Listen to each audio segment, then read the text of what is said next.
అందరికీ నమస్కారం. నా పేరు రమ. 'నిన్నే వలచ' నాలుగో భాగం. రచయిత పూర్ణి గారు. 100సారి ఫోన్ చేయగానే నవ్వుకొని లాస్ట్ రింగ్‌కి లిఫ్ట్ చేస్తాడు రానా. ఏయ్! ఎంత పొగిడితగాడికి లిఫ్ట్ చేయట్లేదని ఫోన్ లిఫ్ట్ చేయడం గమనించకుండా అతగాడిని తిట్టేశాను. ఏంటి అర్ధరాత్రి నీ గోల అని పెద్దగా అరుస్తాడు రానా. ఎందుకు ఇప్పుడు నువ్వు నన్ను తిడుతున్నావు అని తిట్టగానే ఏడుస్తూ అన్నాను. చిన్నప్పటి నుంచి నన్నెవరూ అలా పెద్దగా అరవలేదు, తిట్టలేదు. నాకు ఏడుపు అస్సలు ఆగట్లేదు. ఏడుస్తూనే ఉన్నాను. ఎందుకు ఏడుస్తున్నావిప్పుడు అని ఇంకా గట్టిగా అరుస్తాడు రానా. మీరెందుకు నన్ను అరుస్తున్నారు అని చిన్నగా ఏడుస్తూనే అన్నాను. నేనెక్కడ అరిచాను? నా వాయిసే అంత. అనగానే మీరంత గట్టిగా మాట్లాడితే నాకు చాలా భయంగా ఉంది. చిన్నప్పటి నుంచి నన్నెవరూ అరవలేదు. మీరే నన్నరిచారని ఏడుస్తూనే చెప్పాను. ఇప్పుడేంటసలు చెప్పు అని ఇంకా సీరియస్‌గా అంటాడు రానా. అదిగో మీరు మళ్ళీ అరుస్తున్నారని ఇంకా పెద్దగా ఏడ్చేశాను. ఇదిగో నువ్వేడిస్తే నేను నీ కాల్ కట్ చేస్తాను ఓకేనా? అని సీరియస్‌గా అంటాడు రానా. వద్దు వద్దు ప్లీజ్ మాట్లాడు. అసలే నా ఫోన్ ఛార్జింగ్ లేదు. ఇప్పుడే పెట్టారు. పెట్టగానే నీకే నేను కాల్ చేస్తానను. అందుకేగా అరుస్తున్నారు అని ఏడుపు మొహంతో అన్నాను నేను కంట్రోల్ చేసుకుంటూ కష్టంగా. ఇప్పుడేంటి నువ్వు అర్ధరాత్రి ఇలా ఫోన్ చేసి ఏడుస్తున్నావు? ఎందుకు చెప్పు? అని అడుగుతాడు రానా. అది నాకొక బ్యాడ్ డ్రీమ్ వచ్చింది. మళ్ళీ నా రూమ్‌లోకి ఎవరో వచ్చారని ఏడుస్తూ అన్నాను. ఏయ్! అవునా? ఇంతకీ ఏం కలొచ్చింది నీకు? అని అడుగుతాడు రానా. అది, అది అని కొంచెం సేపు ఆలోచించి తనకి వచ్చిన కల మొత్తం వివరంగా చెప్పాను. అవునా? అని గట్టిగా నవ్వుతూ అడుగుతాడు రానా. హా! అని కానీ నేను చచ్చిపోయాననుకున్నా. కానీ ఈలోపు ఎవరో నా రూమ్‌లోకొచ్చారు. లేచి చూడగానే నా ఫోన్ ఛార్జింగ్ పెట్టుంది. భయం వేసింది. ఏడుపొచ్చింది బాగా. అందుకే నీకే ఫోన్ చేశానని చిన్నగా చెప్పాను. భయమేమీ లేదులే. అతను నా గార్డ్. నేనే పంపాను. నీ ఛార్జర్ లేదని మీ బావ చెప్పాడని బాగా ఒత్తి పలికి అందుకే పంపానని అన్నాడు రానా. అవునా! అని ఎగిరి గంతేశాను నేను. అంత హ్యాపీగా అనిపిచ్చింది నాకు. అవును ఛార్జర్ ఎక్కడిది నీకు? ఇది న్యూ మోడల్ కదా! నీ దగ్గర ఎలా ఉందని ఉత్సాహంగా అడిగాను. హా! నాది కూడా అదే మోడల్. 2 ఫోన్సున్నాయి. ఒక సెట్ ఛార్జర్ కూడా ఉంది నా దగ్గర. అదే నీకిమ్మని నా గార్డ్‌ని పంపాను. నైట్ అందరిని లేపితే మళ్ళీ ఎవరైనా చూస్తే తప్పుగా అనుకుంటారు ఏమోనని నేనే వెళ్లి పెట్టొచ్చేయని చెప్పాను. అందుకే అతను సైలెంట్‌గా వచ్చి పెట్టాడు అని ఇంతకుముందు ఏడుపు ఉన్న స్థానంలో ఇప్పుడు సంతోషంగా మాట్లాడడం గమనించి అంటాడు రానా. అవునా! సరే నేను ఫోన్ చేద్దాం అనుకుని చేశాను కానీ నువ్వు లిఫ్ట్ చేయలేదు తిన్నావా? అని అడిగాను. ఆ! ఆర్డర్ పెట్టావుగా తిన్నాను. అయినా నువ్వు నా కోసం ఎందుకు ఆర్డర్ చేశావని కోపంగా అడుగుతాడు రానా. అంటే ఇంట్లో ఫుడ్ రోజు తిని బోర్ కొడుతుంది కదా! అందుకే ఆర్డర్ చేశాను. నువ్వు తిన్నావా లేదా? అని అనుకున్నాను. నేను సరిగ్గా తినలేదు కూడా. ఇప్పుడు ఆకలేస్తుంది తినాలి. చిన్నగా కిందకి వెళ్తున్నాను. ఇప్పుడా? అయినా నేను తినకపోతే నీకేమైంది? నా కోసం ఎందుకు ఆర్డర్ చేశావు? నువ్వెందుకు సరిగ్గా తినలేదని అంటాడు రానా. ఏమో నాకు తినాలనిపించలేదు. ఎందుకో బాధగా ఉంది. మనసంతా కూడా నానమ్మ, తాతయ్య అయితే నన్ను బంగారు బొమ్మలా చూసుకుంటారు. ఇక్కడ నానమ్మ, తాతయ్య, బావనే తినిపిస్తారు నాకు. నేను అసలొక రోజు కూడా తిననే తినను. వాళ్ళే వాళ్ళే తినిపిస్తారు. బావ నా కోసం బటర్ నాన్ తెచ్చాడు. నాకసలు తినబుద్ధి కాలేదు. అప్పటికే నీకు ఫోన్ చేశాను. కానీ నువ్వు లిఫ్ట్ చేయలేదు అని అంటూ కిచెన్‌లోని వచ్చాను. ఆ! అవునా! సరే. అయినా ఈ అర్ధరాత్రి తిండిగోలేంటి నువ్వు? అని అడుగుతాడు రానా హిమాను. నాకు చిన్నప్పటి నుంచి అలవాటు. ఇంట్లో అమ్మ, హేమ నా కోసం రూమ్‌లో పెడతారు. లేకపోతే నేనే కిందకి వెళ్లి ఫ్రిడ్జ్‌లో నాకు నచ్చినవి తింటానని ఐస్ క్రీమ్ తీసుకున్నానని చెప్పాను. ఏయ్ మెంటల్ ఇప్పుడా ఐస్ క్రీమ్ తినేది? ముందది లోపల పెట్టేయ్ అని అరుస్తాడు రానా. అంతే భయపడి దాన్నలా వదిలేశాను. ఐస్ క్రీమ్ అంతా కింద పడిపోయింది. అంతా పడిపోయిందని ఏడుపు గొంతుతో అన్నాను. ముందు యాపిల్ తీసుకొని దాన్ని కట్ చెయ్ అని పెద్దగా అంటాడు రానా.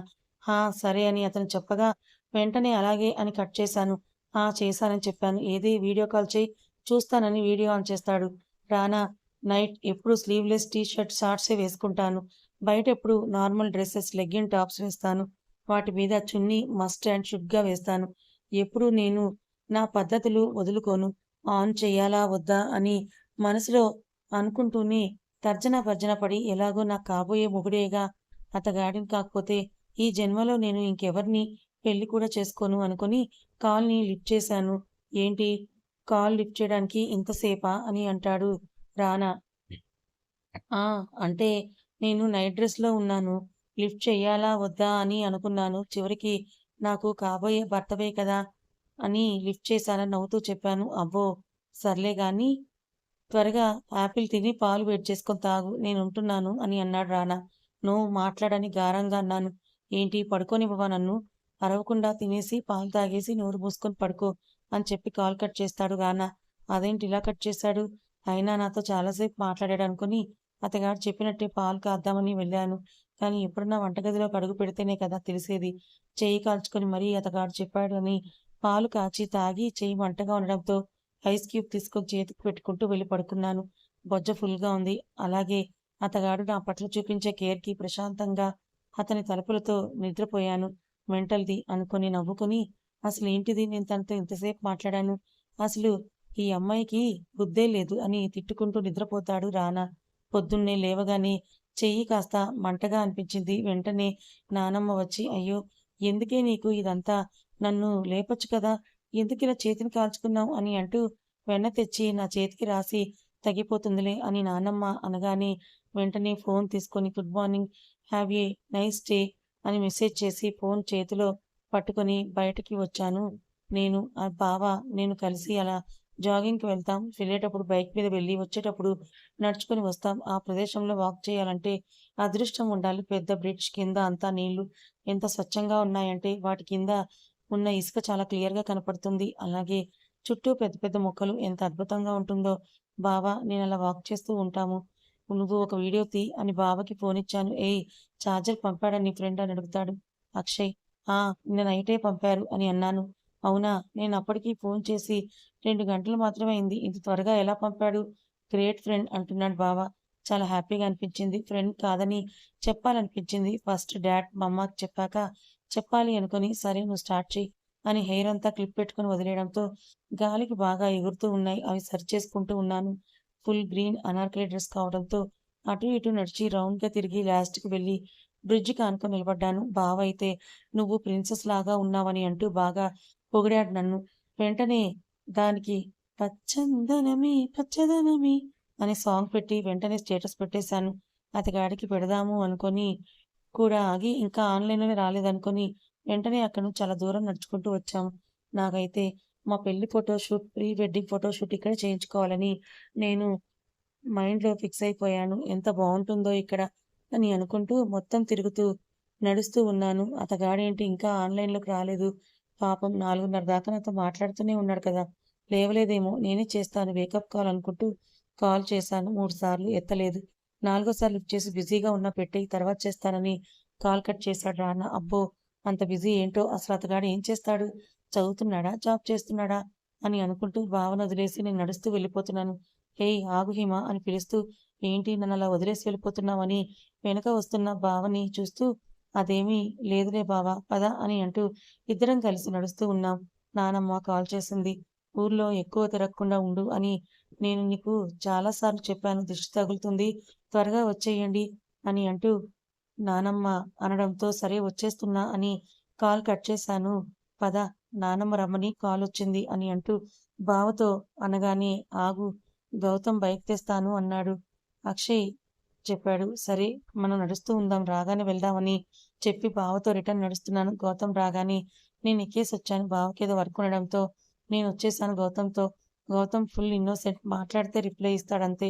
చాలా ఇష్టం నాకు గౌతమ్ అంటే అని అనుకుంటున్న నన్ను ఇంటి ముందు దించాడు గౌతమ్. రా గౌతమ్ వెళ్దాం అని అన్నాను. తర్వాత ఎప్పుడన్నా వస్తాను వదిన. కాలేజ్‌కి వెళ్ళాలని గౌతమ్ వెళ్ళిపోతాడు. అసలు హేమకి, గౌతమ్‌కి ఎంత డిఫరెన్స్ ఉంటుందో. అదొట్టి అల్లరి పిల్ల. కానీ గౌతమ్ చాలా ఇన్నోసెంట్. ఇప్పుడిద్దరూ ఇంటర్ ఫస్ట్ ఇయర్. నాదేమో ఇంటర్ అయిపోయింది. కౌన్సెలింగ్ కోసం వెయిటింగ్ అని అనుకుంటూ లోపలికి వెళ్ళిపోయాను. అతగాడేమైనా ఫోన్ చేశాడేమో అని చెక్ చేయగా ఒక మెసేజ్. ఏంటసలు ఆచూకీ కూడా లేదు అని అనుకుంటూ ఫోన్ అక్కడ పడేసి ఫ్రెష్ అవ్వటానికి వెళ్ళాను. ఫ్రెష్ అయ్యి రాగానే నానమ్మ అని గట్టిగా అరిచాను. ఏమైందే? అంత గట్టిగా అరిచావు అని లోపలికొస్తూ అడుగుతారు రాధమ్మ గారు. ఏంటి నానమ్మ ఇప్పుడు ఈ లంగా ఓణి అది ఎందుకు పెట్టావిక్కడ అని గట్టిగా నేను అడగగానే, అదేంటే ఈరోజు గుడికి వెళ్ళాలి అని నువ్వే కదా అన్నావు అని అంటూ రాధమ్మ గారు అన్నది. ఆ! అవును కదా! మర్చిపోయాను. సరే ఇక్కడే ఉంచు. నేను ఫ్రెష్ అయ్యి వచ్చి లంగా ఓణి వేసుకుంటాను. నువ్వే ఓణి కడుదువు గాని 5 నిమిషాల్లో వచ్చి నానమ్మ చేత ఓణి కట్టించుకొని, నానమ్మ నాకు జడ కూడా వేసేయి అని చిక్కు తీయలేక నానమ్మని కూర్చొని జడ వేయించుకుంటున్నాను. ఏదో క్లిప్ ఏదో దాని పేరేదో ఉంది. పెద్దది నానమ్మకి వాళ్ళ నాన్న కొనిపెట్టారంట. నా బారు జడని బాగా అల్లి బంగారు జడ కుచ్చులు వేసింది. జడ లూజ్‌గా వేసేసరికి కుచ్చులు మోకాళ్ళ దగ్గర తాకుతున్నాయి. "ఎందుకు నానమ్మ అన్ని పూలు పెడుతుంటే" అన్నాను. "నీ జడ మీ అత్త జడే వచ్చిందే" అని జడ నిండా పూలు పెట్టింది నానమ్మ. నానమ్మ చాలా ఓవర్‌గా ఉన్నానంటున్న నా మెడలో బీరువాల నుంచి హారం తీసి వేస్తుంది. పెద్ద పెద్ద గాజులు వేసి మొన్ననే నిశ్చయించిన వడ్డానం, పాపటి బిళ్ళ, చెంపస్వరాలు, మీటీలు, వంకీలు, కాళ్ళకి పెద్ద పట్టీలు, ఆ చేతికి 3, ఈ చేతికో 3 ఉంగరాలు అన్నీ పెట్టేసింది. ఇవి నేను తీయమనే దాకా తీస్తే ఊరుకోనని చెప్పగానే మూతి ముడుచుకున్నాను. "బంగారు బొమ్మలాగున్నావు బంగారం. నీకు ఫోటోలు తీయిస్తాను. నీకా బ్రిడ్జి మీద చాలా ఇష్టం కదా! అక్కడే తీయిస్తాను." ఆ అక్కీకి చెప్పాను. ఓకే అన్నాడు. నేను వెళ్లి రెడీ అయ్యి వస్తానని నానమ్మ కిందకి వెళ్ళిపోతుంది. స్టేటస్ ఎవరెవరు చూసారా అని అనుకుంటూ ఓపెన్ చేయగానే అతగాడి నుంచి ఏవో మెసేజ్‌లున్నాయి. ఓపెన్ చేయగా ఇంకోసారి స్టేటస్‌లో నీ పిక్స్ కానీ, వీడియోస్ కానీ పెడితే చంపేస్తాను మైండ్ ఇట్ అని మెసేజ్ చూడగానే వామ్మో! అని వెంటనే స్టేటస్ డిలీట్ చేశాను. అమ్మో! ఇంక పెట్టకూడదనుకోని నానమ్మ రాగానే కాటుకతో అరికాలు నిండా దిష్టి చుక్క పెట్టించుకొని ముందే దిష్టి తీసి గుడికి వెళ్తున్నాం. బావ వచ్చాడు. నన్ను, నానమ్మను పిక్స్ తీశాడు. ఇంకా చాలని గుడికి వెళ్ళాం. గుడి లోపలికి వెళ్తూ గడప దగ్గర దండం పెట్టుకొని బయలుదేరాను. నాకా గుడంటే చాలా ఇష్టం. శివాలయం అది. మొత్తం తిరుగుతూనే ఉన్నాను. ప్రదక్షిణలు చేస్తూ ఉన్నాను. లోపలికి వెళ్లి దర్శనం చేసుకొని చాలా సేపు దేవుణ్ణి మొక్కుకున్నాను. పూజారి గారు నన్ను ప్రేమగా పలకరించారు. నా పేరు మీద నాన్నగారు దుర్గమ్మ తల్లికి బంగారు నగలిచ్చారు. పూజారి గారు శతగోపురం పెట్టి అక్షింతలు వేయటం నాకు చాలా ఇష్టం. కొబ్బరికాయ కొట్టాను. కొబ్బరికాయ మొత్తం పువ్వొచ్చింది. ఎగిరి గంతేశాను. ఎంత సంతోషంగా అనిపించిందో, చాలా హ్యాపీగా అనిపించింది. వెంటనే నానమ్మను హత్తుకున్నాను. బావని కూడా హత్తుకున్నాను. తాతయ్యని హగ్ చేసుకున్నాను. అస్సలు వదిలిపెట్టలేదు. "ఏం కోరుకున్నావు నువ్వు? అది తప్పకుండా నెరవేరుతుంది బంగారం" అని అంటూ తాతయ్య చెప్పేసరికి నాకు చాలా సంతోషంగా అన్నాను. ఎంత అంటే మాటలు రానంత. అందరం అలా గుడి ఆవరణలో కూర్చున్నాం. ఆ తర్వాత బ్రిడ్జ్ పైకి వెళ్ళాం ఫోటోషూట్‌కి. నాకేంటో కొంచెం కంగారుగా ఉంది. అయినా దాన్ని మనసులో అణిచిపెట్టి హ్యాపీగా ఫోటోషూట్ చేసుకుంటున్నాను. నేను నడిచొస్తుంటే తీశాడు. వెనక నుండి నా జడ ముందుకొచ్చేలాగా చాలా దిగాను. తాతయ్య అయితే ఓ బుల్లెట్ డ్రైవ్ చేస్తూ తీయించుకోమన్నారు. ఓకే అని నా జడ ముందుకు వేసుకొని బుల్లెట్ నడిపాను. 10థ్‌లో ఉన్నప్పుడు నాన్న నాకు డ్రైవింగ్ నేర్పారు. బయట డ్రైవ్ చేసేదాన్ని. బుల్లెట్ మీద గ్లాసెస్ పెట్టుకుంటూ ఒక వీడియో తీశారు. బావ నడుపుతుంటే నేను వెనక కూర్చొని చాలా పిక్స్ దిగాను. ఆ ఫోటోగ్రాఫర్స్ చెప్పిన పోజెస్ అన్నీ దిగాను. ఒక ఫోటో అయితే బావ నా జడ లాగాడు. ఎంత బాగా తీయించుకున్నానో. నానమ్మ, తాతయ్యతో చాలా ఫోటోలు దిగాను. అలాగే నా బారు జడ తిప్పుకుంటూ వయ్యారంగా నడవమని నానమ్మ చెప్తే అలా నడిచాను. ఎప్పటికో ఫోటో సెషన్ కంప్లీట్ అవుతుంది. అప్పటికే ఆకలి వేయడంతో ఇంకా చాలు ఇంటికి వెళ్దాం. ఇంతకీ నా ఫోన్ ఎక్కడా అని అనుకుంటూ నేను అడిగాను. బావ ఇచ్చాడు. ఆ ఫోటోస్ అన్నీ నేను నా మెయిల్‌కి పెట్టించుకున్నాను. కాపీస్ వచ్చేసరికి టైం పడుతుంది అని. ఇంకా నీరసంగా ఇంటికి స్టార్ట్ అయ్యాము అందరము.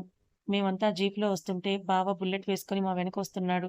అప్పటికే బాగా తలనొప్పొచ్చింది. పాపిడి బిళ్ళ తీస్తుంటే ఉంచుకో ఇంటికి వెళ్ళాక తిద్దువు గాని అని నాన్నమ్మ చెప్పాక ఓకే అని తలూపి అలానే కూర్చున్నాను. తల పగిలిపోతోంది అని అలానే పడుకొని బయటకు చూస్తున్నాను. ఇంతలో మెసేజొచ్చింది. ఎవరో అని చూడగా అతగాడే. ఏంటి రిప్లై ఇవ్వలేదు. తెలియదా ఇవ్వాలని మెసేజ్ పెడతాడు. రానా చూడగానే అప్పటి వరకు నా తలనొప్పి పోయి అలా ఎలా? నాకు ఫోటోస్ దిగడం చాలా ఇష్టం. ఈరోజే నా ఫోటోషూట్ అయింది. ఎంత ముద్దుగా ఉన్నానో నీకేం తెలుసని మూతి తిప్పే ఎమోజి పెట్టాను. అబ్బో! నీ మొహానికి ముద్దుగా ఉన్నానని నువ్వనుకోకూడదు. మేం చెప్పాలి అని అంటాడు రానా. సరే లింక్ పెడతాను. చూసి చెప్పు అని నేను అన్నీ చూడకుండానే లింక్ పెట్టేశానతనికి. అది చూడలేదు. ఇంటికి వచ్చేశాను. రూమ్‌లోకి వెళ్ళాను. నానమ్మ 15 నిమిషాల్లో వస్తాను అన్నది. ఈలోపు అతగాడికి నేను వీడియో కాల్ చేశాను. కాల్‌ని లిఫ్ట్ చేసి హిమని చూడగానే ఏంటి తింగరదానిలాగా ఇలా రెడీ అయ్యావు? అని అంటూనే నన్ను చూస్తూ అని అన్నాడు రానా. తన బారు జడను ముందుకు వేసుకుంటుంది హిమ. జడ నిండా పూలు చూడటానికి పెళ్లికూతురులాగా ఉంది. అంటే నేను బాగోలేనా? ఒకసారి ఆ వీడియోస్ చూడు ఎంత బాగున్నానో. నాకొక మూవీ ఆఫర్ కూడా వచ్చింది. నేనే రిజెక్ట్ చేశానని కొంచెం గర్వంగా నవ్వుతూ చెప్పాను. నా కళ్ళు తిప్పుతూ చెప్తున్నాను. చూడు ఇవన్నీ నానమ్మ వద్దన్న వేసింది బాలేనా నేను? అని అన్నాను ఏడుపు మొహం పెట్టి.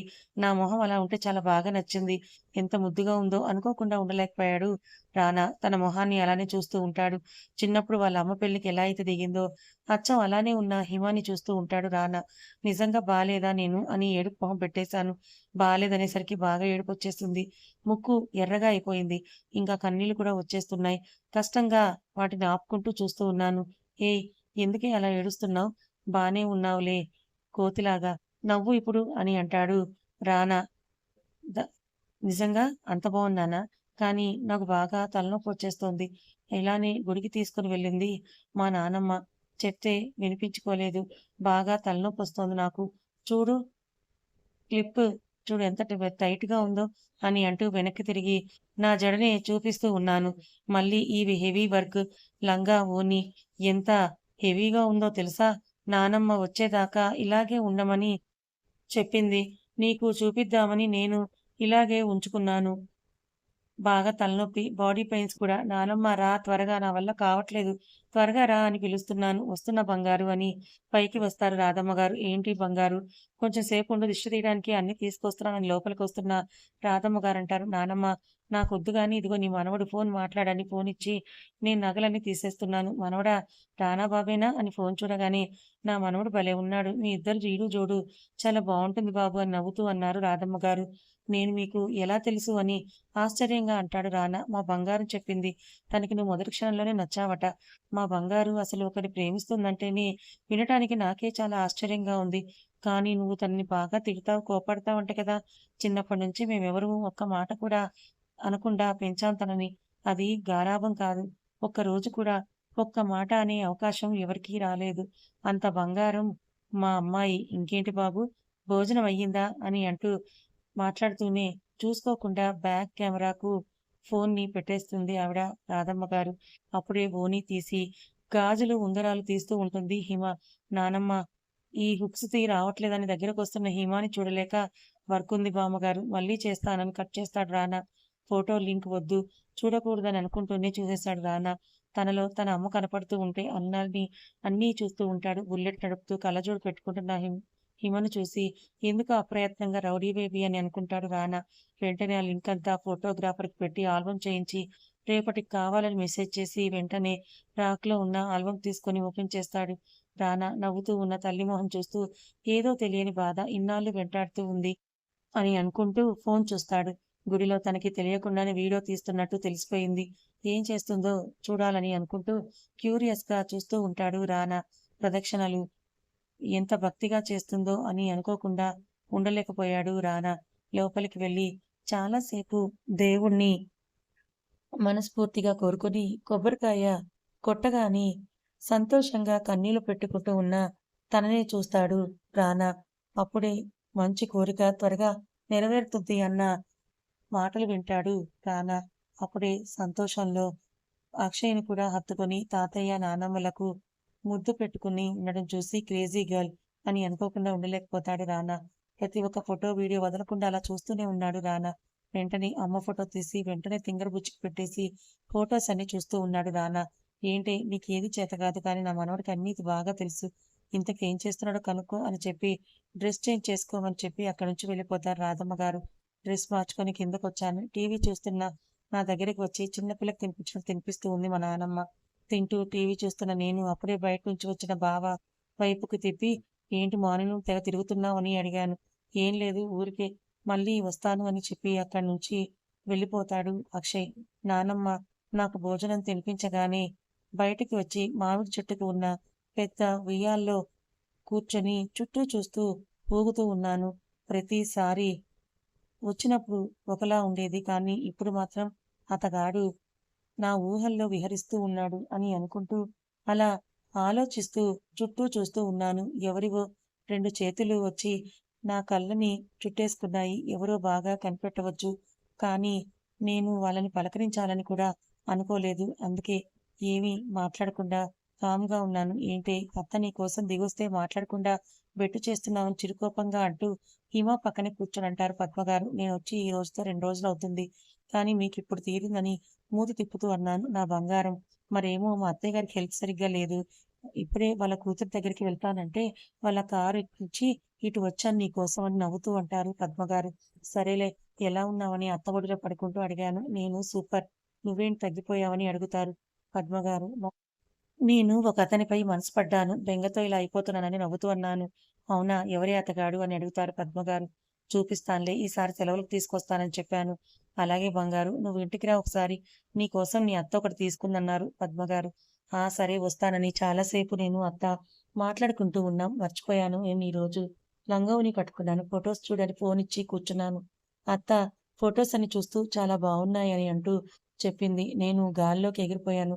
అత్త తర్వాత నానమ్మకి, తాతయ్యకు చెప్పి వెళ్ళిపోతారు పద్మగారు. నానమ్మ పొలంలో మొక్కజొన్న వేశారు కదా! నాకు మొక్కజొన్న కండి కాల్చింది తినాలని ఉందని అనగానే, రా బంగారాల వెళ్లి తెచ్చుకుందామని ఆ తాతయ్య గారు అనగానే, అలాగే పదరా వెళ్దామని తాతయ్య అనగానే ఇద్దరం కలిసి అలా నడుచుకుంటూ మా పొలం దగ్గరికి వెళ్ళాం. నేను తాతయ్య కలిసి మొక్కజొన్న కండీలు కోసుకొని తిరిగి ఇంటికొస్తున్నాం. కొన్ని పొయ్యి మీద కండీలు ఉడకబెట్టి మిగతావి నానమ్మ కట్టెల పొయ్యి మీద కాల్చిచ్చింది. సూపర్ ఉంది తింటూ అన్నాను. అప్పుడే కాలొచ్చింది. ఎవరా అని చూసాను. అతగాడి నుండి మెసేజెస్ కూడా ఉన్నాయి. కాల్ లిఫ్ట్ చేసేలోపు కట్ అయింది. ఏం మెసేజ్ పెట్టాడని చూడగా అందులో ఒక పిక్ ఉంది. సేమ్ నేను కట్టుకున్న లంగావోణి లాంటి కలర్, అలాగే పట్టుది. సేమ్ నేను నగలు పెట్టుకున్నట్టే ఆ అమ్మాయి కూడా పెట్టుకుంది. పెద్ద బారచడ. అసలు సేమ్ నాలానే ఉంది అని అనుకోకుండా ఉండలేకపోయాను. వెంటనే ఎవరు అని మెసేజ్ చేశాను అతగాడికి. మా అమ్మ అని రిప్లై ఇచ్చాడు. రానా, అవునా? అదేంటి మరి నాలాగే ఉన్నారని రిప్లై ఇచ్చాను. మెంటల్. నీలాగా మా మమ్మీ లేదు. నువ్వే మా మమ్మీలా ఉన్నావు అని మెసేజ్ చేస్తాడు రానా. ఆ! అవును కదా! అయితే నేను, మా అత్తమ్మ రిలేటివ్స్ ఏమో. ఒక్క నిమిషం. మా అత్ మా అత్త కూడా ఇలాగే ఉంటుంది కదా! అని అనుకుంటూ చూస్తూ ఉన్నాను. కథ ఇంకా ఉంది. మరి రానా, హిమాల మధ్య జరుగుతున్న ఈ క్యూట్ లవ్ రొమాంటిక్ సీన్స్ మీకెలా అనిపిస్తున్నాయి? నచ్చాయా? మరి హిమ రానాని ప్రేమిస్తోంది కదా! మరి చూస్తూ ఉంటే అక్షయ్ హిమాని ప్రేమిస్తున్నట్టున్నాడు. మరి రానా కూడా హిమాని ప్రేమిస్తాడా? అసలు వీళ్ళిద్దరి మధ్య ఎందుకు దూరం వచ్చింది తెలుసుకోవాలనుకుంటే ఛానల్‌ని ఫాలో అవ్వండి.